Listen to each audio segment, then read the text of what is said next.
what's up, everybody? It's Jared here, and I'm with my good friend Miles, and we are kicking off another episode with the Photographic Collective podcast, and we have sweet interview today with Michelle Harris, who is the founder of the M. Harris Hustlers.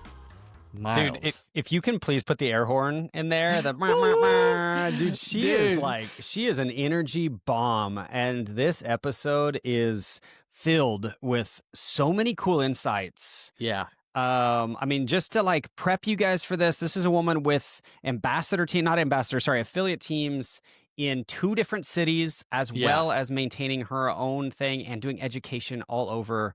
Michelle is a boss. I think she's a boss. Hustler. She wants to be a hustler. Yeah, but she is a boss. You're going to hear it in this interview, okay? Because she's an Imagine ambassador. She's an ambassador for Sigma. The girl's got a lot going on, and we're going to hear all about it in the interview. I'm just so grateful for her time. Hey, so before we jump over into this episode, I do want to make sure that we tip the hat, we nod the head to 2 companies that make this podcast possible. Hey, first things first, Jared already mentioned Michelle and Jared and I have something very much in common. We have this love for Imagine AI.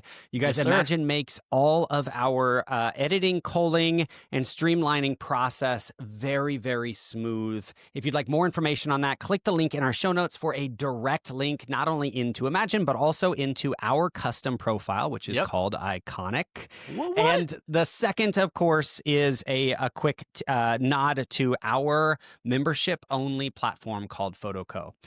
We want you guys, listeners, we want you guys in there with us. And so for the foreseeable future, we are running a short but amazing discount on membership rates in there. And so you can get in for under $40 a month right now. For more information, just go to mileswhitboyer.com/photo. All right, Jared, take us in. All right, Michelle Harris. Hey, tell us about the workshop. How did it go?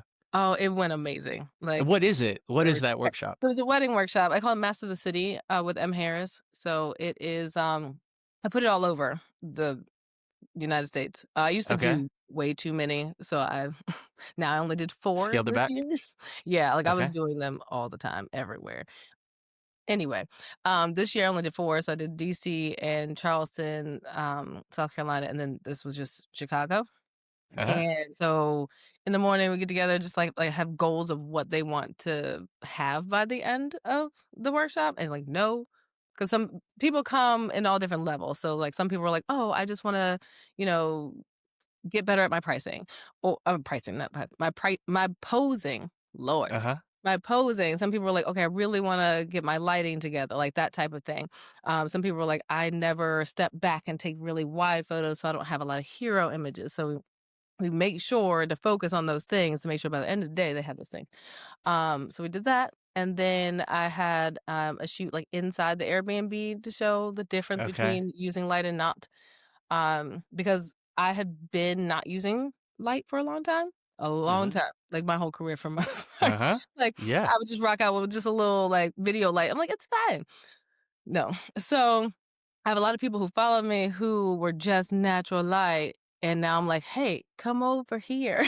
Okay. Natural light. Let's go. So practice that like inside, showing the difference between how the light like makes them pop and not, whatever. Inside, and then we went outside, did a whole shoot with one couple, and then we had a real couple for the people who struggle with posing. And that real couple was in the LGBTQ community, so one of them went to them. So that was already something that they had to keep in their mind. Yeah. A lot of people are scared to even do those things, like even get over there to start. Scared they're gonna offend someone. So that was like a little push into that. And we had a model couple outside. Then we went back and ate, and I showed them my whole process of how I edit and cull and all the systems I use. And then we did a night shoot.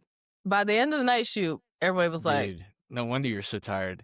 Yeah, that's a lot. But I wanted them to be able to practice like indoors, outside, and at night.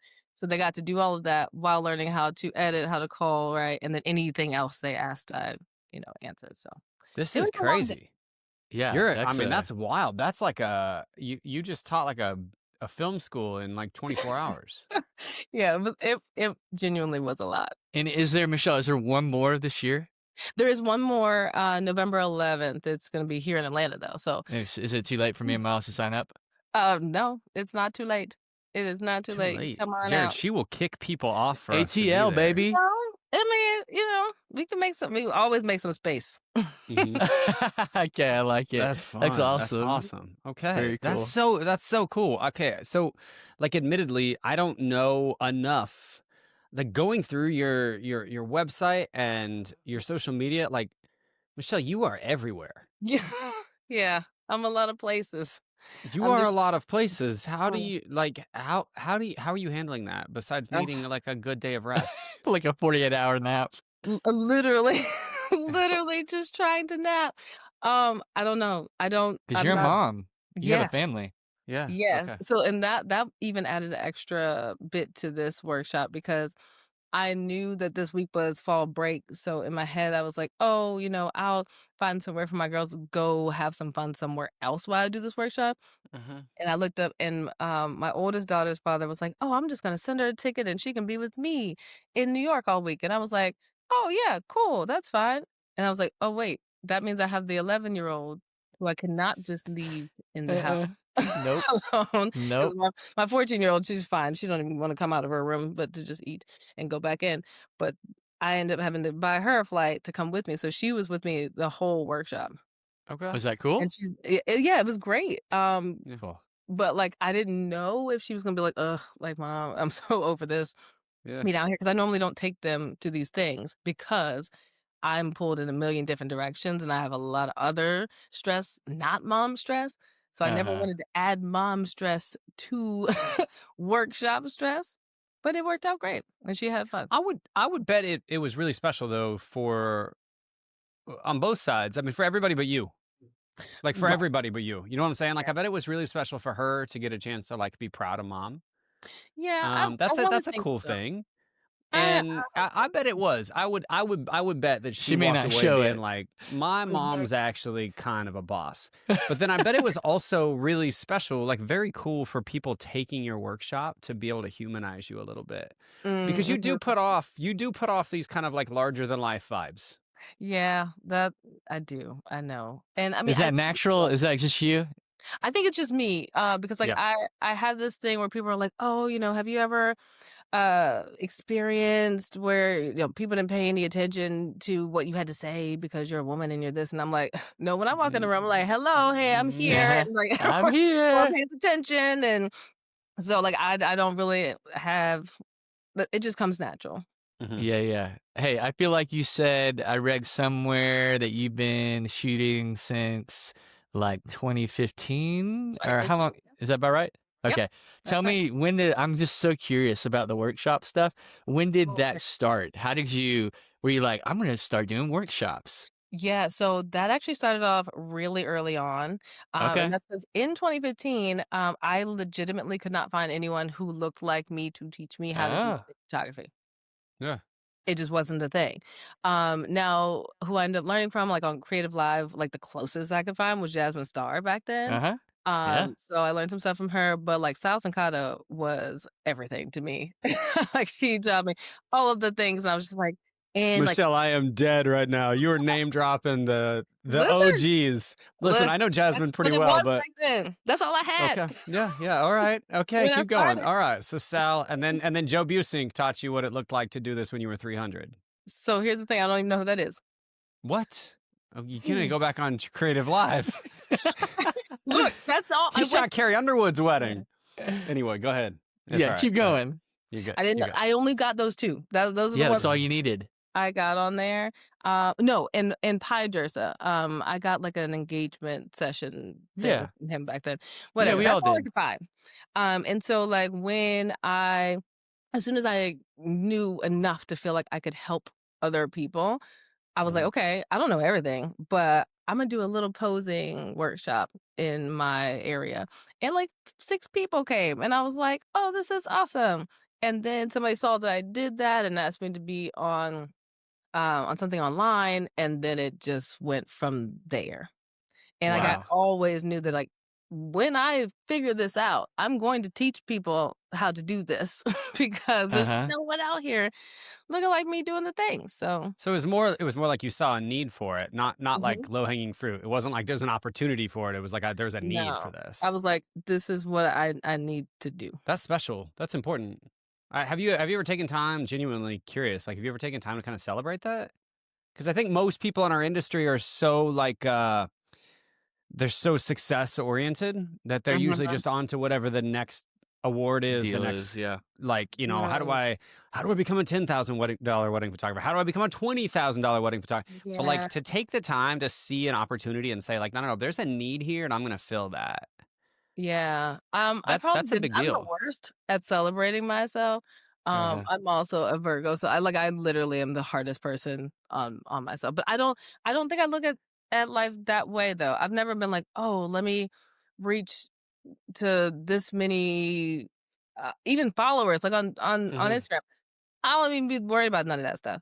Like I'm just, and I don't know if it's a fault of mine or what, but like I want to help people genuinely. So like, yes, I could just make a whole bunch of online courses and then you could buy them, and whether you finish them or not or apply them is not my problem. Yeah. That's what everyone does, and that's how everyone makes all this money, and I get it.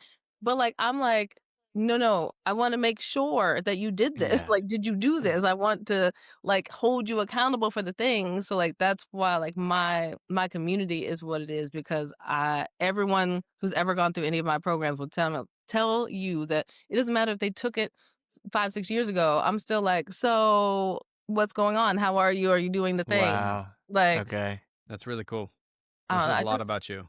Yeah, very relational. I think we feel that very intimately. I mean, like Jared and I are in that right now, where it's like we're holding Right people. We're holding people. Yeah, I mean, we're holding people accountable for education that have never been held accountable before. Yeah, because And we're our own bosses. If no one's telling us, "Hey, like, you gotta respond to this person and you need to post this or whatever," we're like, no one's looking for it. Like, no one's gonna fault me for it, so it's okay, I'll do it tomorrow." But if they know someone's looking for it, then they'll get it done. That's really cool. So 10 years of this now. I guess 11 years ish of this now. And I mean, you've done some pretty big moves as well, some pretty big like industry moves. So you've got an associate team, pretty substantial one, Hustlers. but also like the if it's above her head. Yeah, it is. Hey, but let me back out before I even ask that question. Where did the hustle vibe, like where did that come from for you? Because you have like branded on that. I have. So I'm really big into like alliterations and like things that rhyme and stuff like that. Um, and so when I wanted shame in that rhymes with game. hustle. Nothing rhymes with hustle. Yeah, bustle. Okay, yeah. The bustle. I can picture Yeah, bustle. that's about it. And then we can hustle. Yeah, it doesn't rhyme, but I just went with the M. Harris Hustlers. And so then that just is, and then I just always say, "Oh, the Hustlers," but people know that I mean, most people know that I mean like the M. Harris Hustlers. I read a book by Pat Flynn. I think it is called Superfans. Okay. And in that book, he was like, the way that you really nurture a community, like you want to give them a name that they can like resonate with. And like I put that name as the name of the Facebook group. And then one time I was out and I was shooting a wedding. And I had just done it like a couple months, like started it. And this girl who was in my community, but she was attending a wedding that I happened to be shooting. And she was just like, "Oh my gosh, I love Michelle. Like, oh, I'm a hustler. And like I'm in her group." And I was like, "Yeah, like that's a thing to be. That That's really cool. works." And that was it. It's stuck. Yeah. I mean no, I have no choice but to hustle. It's just me and my kids. So yeah. I knew that wasn't ever gonna change. So there's a need there, which I think that probably speaks a lot to, again, like who you are as not just as a creative, but like as a person, right? Like yes. there's a need and you're finding a way to fill that need. That's pretty cool. Yeah. So then how has that empowered you then as an educator? Because again, I just keep coming back in my mind. Like, I think most of the time that I have been either on stages at big conferences or just sitting in the front row seat, right? Like just sitting there and listening, absorbing education. Usually it's very self-serving. Okay. Right? Yeah. A lot of times, I don't want to like put the whole world on blast like that, but a lot of educators are very quick to talk about how great they are, not how to help make you great. Yeah, see, and I'm literally the opposite. I'm one of those people when I read your email and you were like, "Hey, I'm gonna do a great intro before you Yeah. get started." I was like, "Bet. I don't have to do it. This is great." I literally Yeah. hate that portion of like when you start like a presentation or any of that stuff, like talking about myself, like, "Oh, I've done this and I do this and I do." Like, I'm just not that person to want to sit around and talk about how many things I've done. Yeah. Okay. It'll I be can respect that. if I can focus on like, okay, this is how many people I've helped, and I can say this is how many weddings I've shot, because like I've helped them have great memories forever. That I can focus on that way, but just on me, I'm not that person. Yeah. Looks good. Is weddings your sweet spot? Oh yeah, Yeah. absolutely. Weddings is it for me. Like I do other things, and mainly I do them for my couples who I've done their wedding Okay. more than Okay. anything else. But I love weddings. Well, let's go back to your associate team. I want to hear about them. Who are these people? Okay, Who are the so hustlers? okay, so and those are two different things. I think Okay. you're missing. So the hustlers really are just my community. Okay. The wedding photographers who are in my community. So like on Facebook, there's like 2,000 of them in like a Facebook group. But I'm Okay. moving them over into my own community. Yeah, Like you are. Kajabi. So So, that's my Jared, we could be hustlers, is what she's That's saying. you right, can baby. be I'm ready. hustlers, yes. Can I get a T-shirt that says "Freshly Hustled"? Hustled. I had some hoodies before, like a couple years ago, that said like "hustle made, self paid," stuff like that. But I'm Yeah, actually can you working. picture me wearing that? I want to take a. We're gonna take an ad break while you picture me wearing that sweatshirt. Okay, go ahead. So yeah, that's the hustlers. That's just like my community, my wedding Okay, I photographers got it. that come out and do the things. But my Mhm. associate team is actually named after my oldest daughter. So Okay. it's Laila Chanel Studios. And so I just wanted Oh, something completely separate because they're completely different separate prices. And I didn't want to like dilute my brand because I kept going up and I was like, I still want to serve the people or in the lower price range. So I made Layla Chanel Studios because back then that was in 2017. okay. And I my daughter said she wanted to be a photographer. Okay, but that was in 2017. Now Uh-huh. I don't even know, be in Wait, the IT. 14-year-old? Yes, the 14-year-old had said she wanted to be a photographer, so I was like, Okay. "Oh, well, I wanna make How a new company how anyway, so I'll dare just she to change her her." mind? Listen, I Unbelievable. knew it was Mom. a possibility That's at the ridiculous. moment I did it, but Ship her. I'm It's time to ship her back to New York. She's headed I'm back just to her saying, dad's. listen, she's still there right now. I gotta Uh-huh. go get her on Sunday. We'll see if I pick her up from the airport or Uh, not. No, I'm just uh, kidding. But yeah, so I just made, them back then, I think I was starting at maybe like 4,000, and then I uh-huh. had them start at 1,500. And, Okay. so what I was doing was just like a couple of times a year, I'd have like Layla Chanel workshops. I'd get them together, do new headshots, and have like things for them to shoot for content so that I would be able to use it. And it was all rocking and rolling like a well-oiled machine up in like the DC areas where I was before. Okay. Then when COVID hit, it was still going, but I wasn't having them come together and, like, have the workshops, and honestly, I hadn't done it since 2020 until earlier this year because I moved to Okay. Atlanta, and I'm like, "Okay, let me make a separate team for Atlanta." And so I just did Okay. that. But the people who are on that team have all been hustlers for years, have already gone through all my Oh, posting coming out of your community. and they were already Wow. there for Okay. years. I didn't really have to train them, honestly. Yeah. They already do all the things. So that's why I started kinda small because I had a pretty big one or have a pretty big one in the DC area. And I was like, "Let me just start with just, like, 4 of them down here, and then they can choose the wedding." So now they start at 3,000 and I'm at 7, which is about to go up to 8 in What December. did that look like to like weed out people? Like how did you find those four people to be on that team? Oh, that was easy. So, like, I mean, I Okay. put out an application But when those 4 people came through, I was like, "Okay, they've been in my community. I can see that they are shooting, doing all the things that I would need them to do, and I know that they will deliver." Like, I would feel comfortable if I felt comfortable saying, "Hey, no, I'm not available, go to them, period," then Yeah. they could be on my team. And Yeah, then, I mean, smart. I still had a workshop, we got together, we went over, rules of what they can do, what they can't do, that type of thing, Sure. and what they have to deliver. But it was way easier than the first time because I already knew these people and have saw them work. So like, can you round number for me? I'm just genuinely curious. How many weddings this year will you have your name attached to in some way? Okay, 2025. Just ballpark. Um, Hey, interrupting this episode really quick to remind you of the exclusive episode of the Aftercast that is available only to members of the PHOTOCO community. Jared, give them a really quick tip. Okay, there's going to be a link down below. Click that link, join the PHOTOCO crew, and you're going to get over 30 minutes of content from Michelle that you do not want to miss. probably like I just want to say like 32. It's not a Okay. ton. It's not as much Okay. as you would probably think. Yeah. Um, Okay. and that's because I stopped what do you call it? Marketing for weddings in Virginia and DC for a while just to like get hmm down here.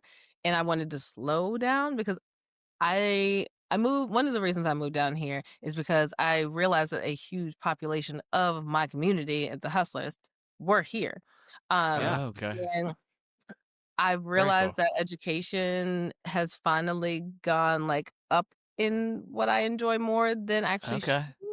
like I'm not ever gonna like just stop shooting weddings at all, but it went up. So I was like, okay, so if I'm gonna like create a whole community and start networking with like new planners and new venues and new other things, I'm just gonna up and move. And when I say Wow. up and move, I up and moved. Like I warned no one, nobody. Let's I go. That's just awesome. sold a whole bunch of stuff. So I had this huge house in Virginia for no reason. Didn't even need to be that big. So I just like sold a whole bunch of stuff, came down here and got an apartment with my girls and just started all the way over. What were the girls? How did they handle that? So originally they were like, "Oh my god, I don't understand why I have to leave my friends." And, meh, meh, meh, meh, meh. And then we get down here, and like 3 weeks later, they all have new friends, and they're all doing the things. Yeah. And things are different now. Like when you moved back in the day, that was it. You probably never saw those people ever again. But Uh-huh. hmm now, like they all have their cell phones, so they're like, "Yeah, no, I'm on FaceTime with so and so and so and so from back home," and they're on hmm every day. So Wow. Yeah. not only do they have their friends here, but they have them still back there. And then when they get to go back up there, everyone's all excited because they haven't seen them. So they're like little celebrities going back to Yeah. Northern Virginia and then come back here. And they still have a good friendship with people here and people up there. So it worked out So fine. the workshop that's going to be in Atlanta coming up. What's the date on that again? November 11th. Yeah, November 11th. Okay, so Mhm. like this is like your turf. Like, is this going to Yeah. be how big of a group is this going to be? So, I mean, I still try to keep it down to 12, Okay. is the hmm max. I think in Chicago we had 10, but it was supposed to be 11 and one person couldn't make it. But I still try to keep it down because I Okay. don't ever want to It's get it pretty to be so intimate. big Yeah. that people are hmm like, "Oh, but I didn't get what I came for." That's like my worst nightmare. Is someone coming to something that I put on and then being like, "Well, I didn't get this and I didn't get that or learn this or that." So hmm I still keep it kinda small. I wanna put on, like, a shootout, which could be much bigger, and then, like, you just gotta get in where you fit in with with just getting Uh-huh. images, and that's all I'm promising you. But I am putting that together for next year. That's cool. That's That's really, very really cool. cool. So, how has the jump been? I'm so curious. How's the jump been going from DC or like the Virginia area to Atlanta? Because that's a very big cultural jump wedding wise. Yeah. Like now you're in Southern Wedding Central. Yeah, it is very different, and honestly, the only thing that has changed is how many Black clients I have, which has Yeah. Yeah. doubled. Okay. Um, and like I used to I used to think when I was in like the DC area, I'd be like, okay, let me make sure that I have enough black couples here and here. Like on my Instagram, I'm like, okay, make Uh-huh. sure I'm spreading this out. And then when I get down here, I'm like, oh my God, okay, I gotta find some white people. So I can like I literally have to think about that, which has not ever been something I had to think about before. Wow. That's funny. I love that. And I never really understood it. So I can't tell you like why I had them there or here or whatever, because even when I was in the DC area, there's plenty of black people that get married there all the time. So I don't know why I had so many white clients, but I wasn't asking no questions. I was fine. I can't wait for the Instagram reel that we pull to promote this. Yeah, to just be you saying, I gotta find some white people. And that's it. I'm just gonna put that on loop. I just gotta find where are my white people. It's okay, Michelle. Me and Jared, we could be your white people. I have a feeling after this podcast, those inquiries are gonna be flowing in. Boom! Watch out! You're gonna be trying to flood back. Hold on, everyone.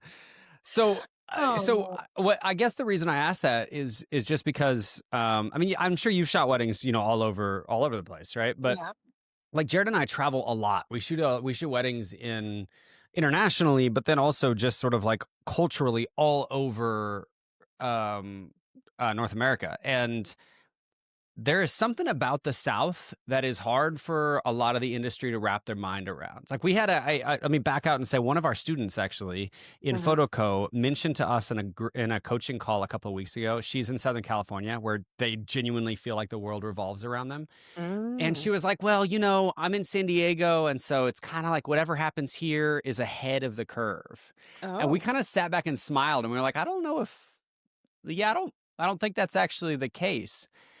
It feels to me like the closer you are to Charleston, Atlanta, like when you get south, the wedding world spins a little faster. I can feel that. I can absolutely feel that.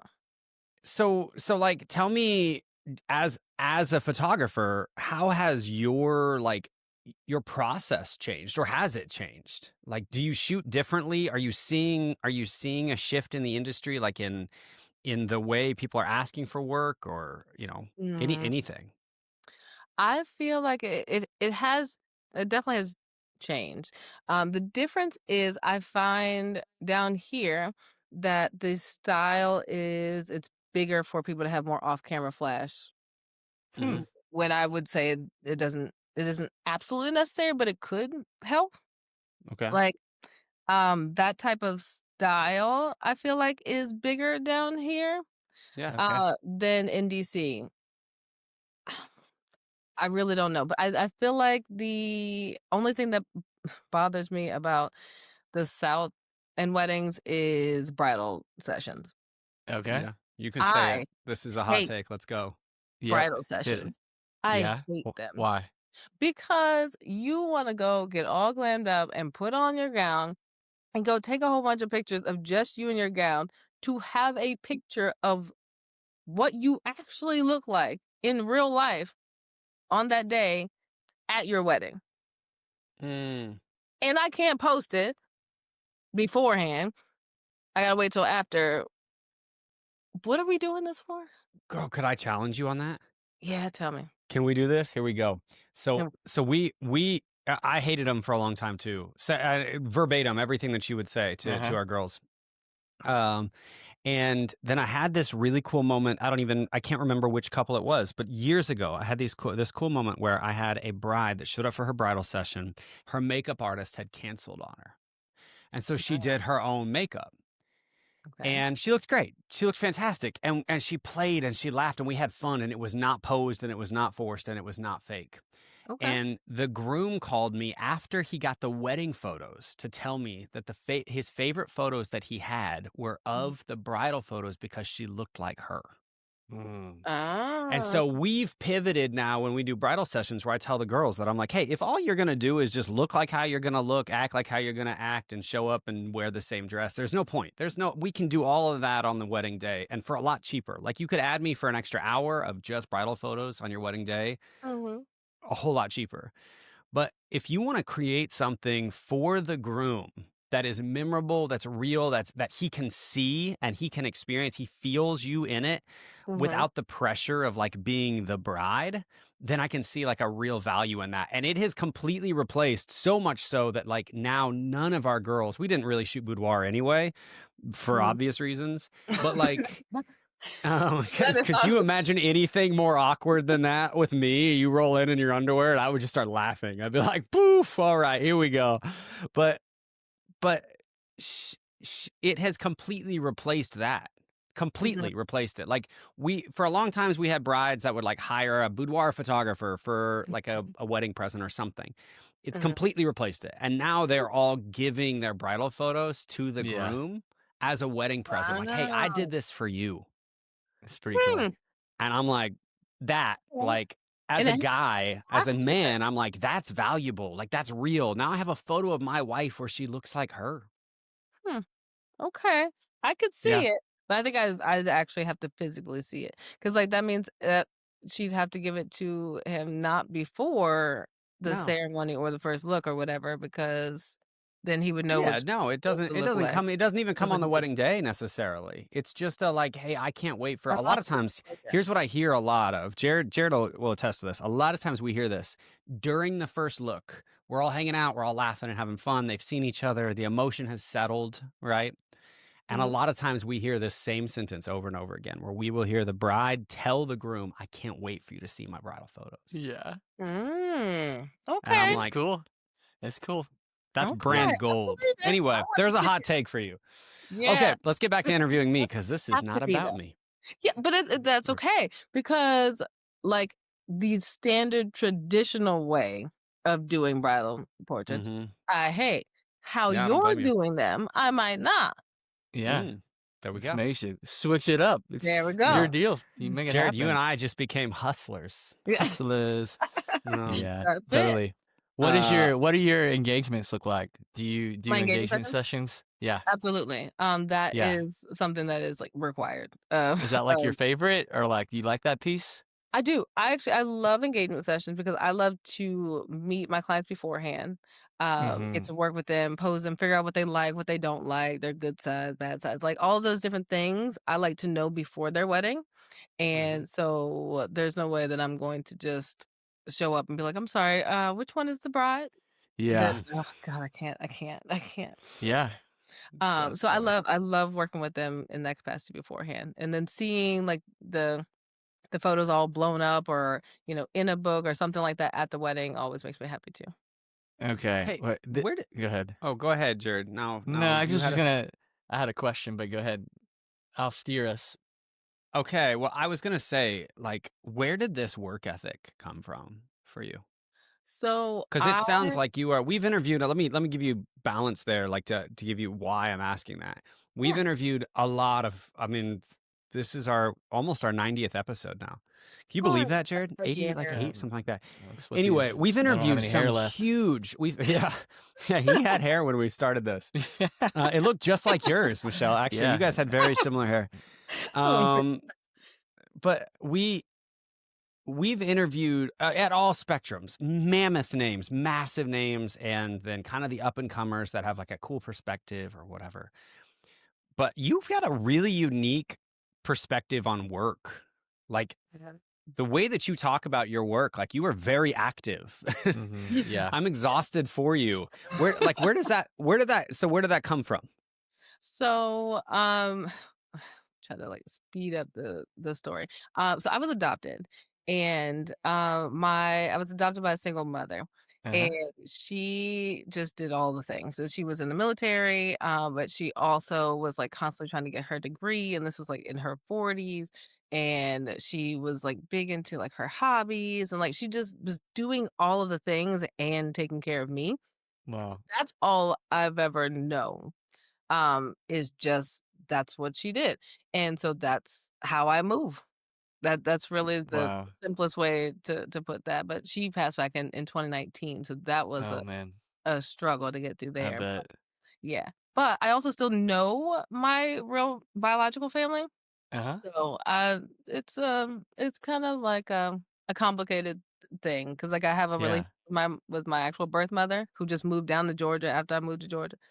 So she's down here, and I'm just we're so different and so alike at the same time. So, like, she hustles, but she hustles differently than Uh-huh. my mom did. Wow. So I just that's all I know is to Yeah. this way. So I've just had to find the balance of hustling and then Mhm. resting. That's Yeah. really what Woo. I had been struggling with, but I feel like I'm doing a better job. Like, I am a little stressed right now with that whole I'm late to posting the Uh-huh. my own workshop It's gonna thing, be okay. It's gonna be okay. but I'm trying to give myself some more grace with this. Yeah, that's the word right there. Mhm. What has there been something recently that has helped you rest? Like, because I mean, I think that's a struggle for all of us, even in the PHOTOCO community. I think that's something that we all can like start a club. But like, is there anything that you're practicing right now that has helped you? Well, no, my kids actually have helped me because Mm. they're now old enough to see like what I Mm. do versus like how their friends' parents move Mm. and don't. Mhm. And they're just like, you just did all of these things and we just went here and did that. Like, why don't you just not turn on your computer? Like, and Mm. sometimes it'll like really actually be a thing. I'll be like, no, no, really, give me my computer back. Like, They're physically taking your computer away from you. they will physically do that because I was just like, You've done enough, mom. You've done enough." And sometimes I'm like, "Oh, good. I just got to do this one thing." Nope, it can wait till tomorrow. Like Wow. honestly, they have That's been kind of helping me with cool. that. Yeah, That's it that's is. very It cool. is pretty cool. My kids are pretty awesome, honestly, and I Well, don't really post about them as much as uh-huh. maybe should because they're really awesome. I don't know. I just keep that becomes my little. It's just That's mine. you. Yeah, Yeah. that That's your makes me little your disappear. safety spot. I think that's okay. Like Yeah. Yeah. we have a training that actually comes out I think this next month. Is that when we're dropping Superhuman, Jared? Is it next month? Yes. Yes. A course training in PHOTOCO called Superhuman. And do you Oh, ever, Michelle, when you're creating these workshops, do you ever catch yourself having designed an entire thing that you needed to hear? you said designed an entire Or thing. like creating a whole course that you needed to hear? Like, oh dang, I Oh, need to hear I need. that. Oh, absolutely. Yes. Absolutely. So Yeah. like we have a whole this whole thing called Superhuman, but it's 4 different modules, but the third module is called Rest Before Risk. Mm, And it's this whole concept of like, you can't become more risk adverse or less risk adverse. Like you can't adjust your perception of risk unless mm, you come at that from a state of rest. mhm. Um Gut And punch. every time, oh my gosh, when I recorded those videos, I just sat there like, don't cry, I'm a don't cry. hypocrite. Don't, yeah. Yeah, yeah. No, I do things like that all the time, honestly. I'm trying to Yeah. do a little bit less because 'cause I've been like, "Don't be like me. Be better than me. Do Yeah. Yeah. this." I mean, I honestly think that's a posture that people want to learn from. Like, we don't have it all together. And like Oh, yeah. we're learning this stuff too. And I think that sometimes makes the best teachers are people that are real and that have these struggles too.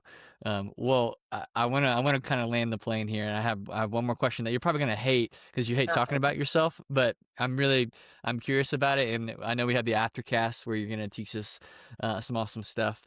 But I'm curious about what sets you apart in your process, if it be wedding photography or just like client care, like working with your clients, like what in your process like makes you stand out amongst all the other photographers in the world? Like why would I pick you? Like what's part of your process that you Mm. think is like the best part of you? I would say there's like two different things.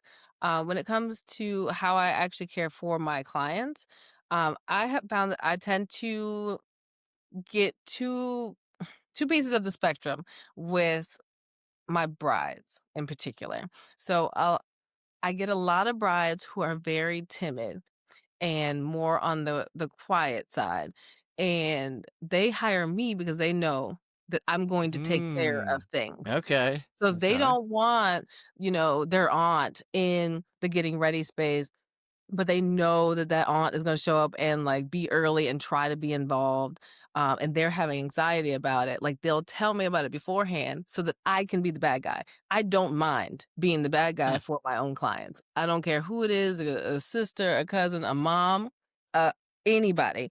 I would be like, absolutely not. Hey, I need this space in here with just her and these people, so I need y'all to go over here. And I take care of situations that need to be taken care of. I also get the same side, like where people who would normally on their wedding day, they would normally pop off and they'd be like, absolutely not, get out of here. Like, I need my space or whatever the case may be. They still don't want to be that on their wedding day. So that people can't go back and complain, well, you already know how so-and-so is. That's what she did on her wedding. Like, nope, they're mad at me. I don't care. You can be mad at me. And that I don't know how they seem to just know that. Okay. Because I feel like I don't really put out that much like content saying these things, but for some reason they can sense it. And they'll literally tell me like, this is one of the reasons why I hired you. Like, I knew you were going to get things done. Get things done. And get them done quickly and efficiently. So there's that part. And then also like during my whole client like flow, I spend a lot of time with them. So just like I was telling you, I like to spend time with my husband, like, hey, like checking up on them. I could do things automatically and send a whole bunch of emails and PDFs and bridal guides. And I have those things. But I send those things and then I'm like, okay, but let's get on a call real quick. Like, I will spend more time with them talking about things than I have to as a wedding photographer. And so I feel like my love language is just quality time at the end of the day. So that's how I show love to my husbands, is how I show love to my clients. And I just spend a lot of time with them that in 2025 doesn't necessarily have to happen with all the automatic things that could happen. But I feel like that's the difference. People aren't doing that anymore because they don't have to, but I still am. So M. Harris and the Hustlers. Dude, I want to be a hustler. No, yeah, that would be pretty cool. And I just think that describes, just in that conversation with her, like that describes Miss Harris very, very well. To a T. You know what? I think that's a word that's really toxic. Like in general, that whole hustle and grind thing is really, really toxic. She is like a definition. Kind of making it a good thing. Oh my gosh. Have we ever, can you think of any other guests we've had on here that seem like they work as hard as she does? No. I mean, the stuff that she was spitting out, and it seemed like everything that she's spitting out are like coming from a heart of like really wanting to connect with people. And it sounds as if even in our side conversations with her of like, this girl's like giving a ton away. Like even in the aftercast that will be after this, if you're in the PHOTOCO community, like she's going to give us so much stuff in that aftercast. We have almost 30 minutes of content of her talking through her pricing guide, really stuff not to do, which is so often it's like we're looking for what to do, but she's going to tell us what not to do and help us form our thoughts on that. So you can tell the girl just has like a servant's heart, like at the core, I think. Yeah, you know what I also was blown away by is just the humility. I mean, she's got like a fairly large, reach. Obviously, she has. What is she? She's got associate teams in DC or like the Virginia area, and an associate team in Atlanta. I know. My mind is just like, how do you keep up with all these stuff? people? Like my mind is absolutely shook for her. Plus, she's a mom of two. But I'm kind of blown away by the humility of it all, and just her sitting back so casually and saying like, "Hey." She made that one statement. Help me think through, how does she say that? But she made that one statement where she basically said like, "It's just me and my girls. I have to do this." Yeah. And then she talks a little bit about how, she was raised, was adopted, her adopted mother, and that relationship. And it seems as though she just has this like legacy mindset of like, hey, I'm gonna work and build a good life, like for my kids. Yeah. And this is what that looks like up close. I think it's pretty cool. Yeah, just a hard worker. And I think people want to hire that. Like, I think people, like, she seems to be able to communicate that vision or that expectation with her clients that make people fall in love, with her. Because everything she talked about, even in the aftercast, like, it's all, you can tell, like, her gift of education. It's like at the foundation of everything she does. So practical. Like she's just educating, like telling them about the first look, telling them about bridals, like all, those things, some of the things that we talked about, like at the root of it, it's just her educating her client on why this is probably the better idea. If you don't want to do that, that's fine. And I'm still going to be awesome and make it awesome. But let me educate you on why you might want to think a little bit differently. Yeah. And I think that's huge, man. That's huge. Dude, do you know what I love about this dumb podcast that you made me create? Tell me about what you love. I love the fact that in the last hour with her, like prior to this call, you could load up the M. Harris Hustlers website, and I don't think you would see a lot in common process-wise to mileswithboyer.com. And like, we're just on totally opposite ends of the spectrum in the way that we talk about ourselves, in the brand positioning and all of that stuff. And yet, like, the more she spoke, the more I realized, man, like, we have a lot. The way that we love on our clients, the process that we use. I mean, Jared, even the relationships that we build with our people, right?